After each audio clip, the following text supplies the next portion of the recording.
யார் ரொம்ப பங்க்சுவலா இருப்பாங்க? நானா பேர் வைபவா? சொல்லு. அம்மா அஸ்வின். வைபவோட கம்பேர் பண்ணா நான் தான் இல்லை சார். ஆமா ஆமா கண்டிப்பா. ஓகே.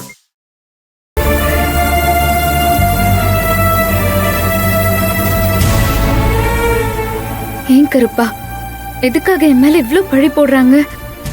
அவங்க கண் முன்னாடி தானே இந்த கல்யாணத்தை நிறுத்த நான் படாத பாடுபட்டேன். சுரேகாமா உயிருக்கு ஆபத்துன்னு தெரிஞ்சதும் அவன் என்ன சுட்டா கூட பரவாயில்லன்னு நான் தானே தாம்பூல தட்ட வச்சு அவனை தாக்குனேன். எல்லாத்தையும் அவங்க பார்த்தாங்க தானே. அப்புறம் எதுக்காக இப்படி என் மேல வெறுப்பு கொட்டுறாங்க? சொல்லு.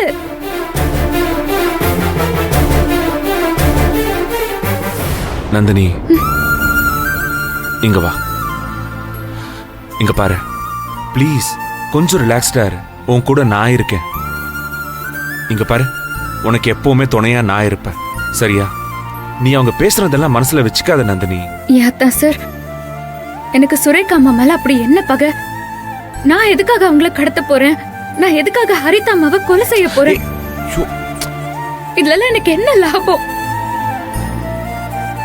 அத பத்தியெல்லாம் அவங்க யோசிக்கவே மாட்டேங்கிறாங்களே. எனக்கு தெரியும், அவங்க பேச பேச எனக்கும் தான் வலிக்குது. ஆக்சுவலி இதுக்கு முன்னாடியாவது உன் மேல அவங்களுக்கு வெறுப்பு மட்டும்தான் இருந்துச்சு. ஆனா இப்போ அது கூட ஆத்திரமும் சேர்ந்துருச்சு. இங்க பாரு, நீ வா. அதனாலதான் அவங்க கொஞ்சம் கூட மனசாட்சியே இல்லாம கண்டதையும் பேசிட்டு இருக்காங்க. இங்க பாரு நந்தினி, நீ அதை பத்திலாம் கவலைப்படாத. கொஞ்சம் ரிலாக்ஸ்டா இரு, ஓகே? உட்காரு, நான் சொல்றத கேளு, உட்காரு. இத பாரு, நான் இருக்கேன்ல உன் கூட. ரிலாக்ஸா இரு, சரியா? கொஞ்சமாவது ஈவருக்கும் வேண்டாமா சார்? இவங்கள நம்ம குடும்பம் தானே நான் நினைச்சிட்டு இருக்கேன். சுந்தரவள்ளி அம்மாவை பெத்த அம்மா மாதிரி தானே நான் நினைச்சிட்டு இருக்கேன். அவங்களே இப்படி பேசலாமா?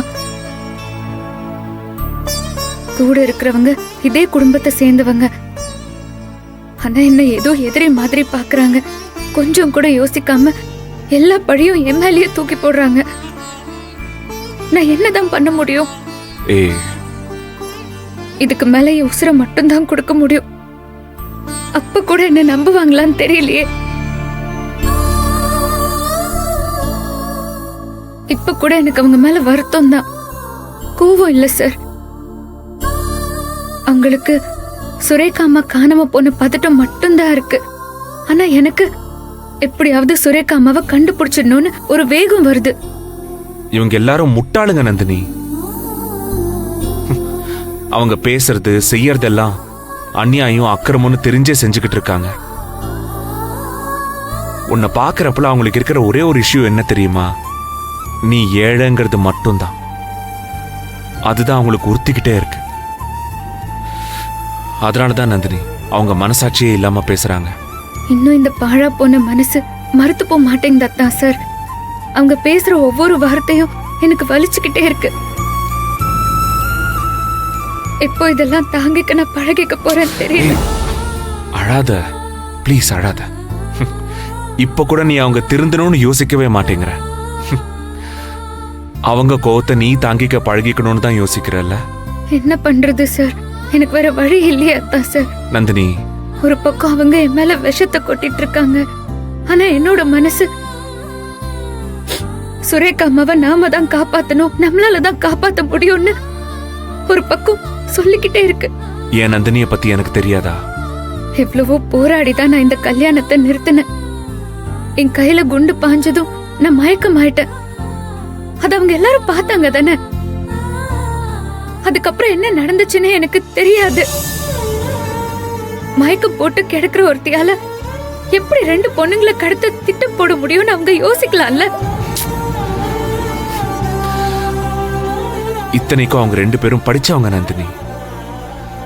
ஆனா எவ்வளவு கீழ்த்தனமா பேச முடியுமோ அவ்வளவு கீழ்த்தனமா பேசுறாங்க.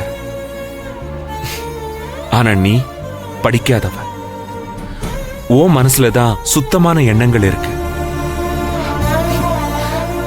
இத நான் எங்க போய் சொல்றது? நானும் என்னால முடிஞ்ச அளவுக்கு போராடுறேன்.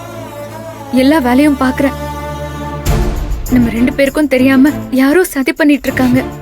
நிச்சயம் நம்மள சுத்தி ஏதோ ஒண்ணு நடந்துட்டு இருக்குன்னு நினைக்கிறேன். அதென்ன நடந்துட்டு இருக்குன்னு நினைக்கிறது? நிச்சயமாவே நடக்குது. எல்லாமே சதிதான் நந்தினி. நீயே யோசிச்சு பாரு. சிம்பிளான லாஜிக் தான். உனக்கு குண்டடி பட்டதும் எல்லாரும் உன்னை காப்பாத்துறதுலயும் அந்த ரஞ்சித் அரெஸ்ட் ஆனதுலயும் கான்சென்ட்ரேட் பண்ணிட்டு இருந்தோம். ஆனா இந்த சதி செய்யறவன் மட்டும் கீழே விழுந்த உன்னோட மொபைலை எடுத்துட்டு போயிருக்கான். அப்போ இது சதி இல்லாம வேற என்ன சொல்லு?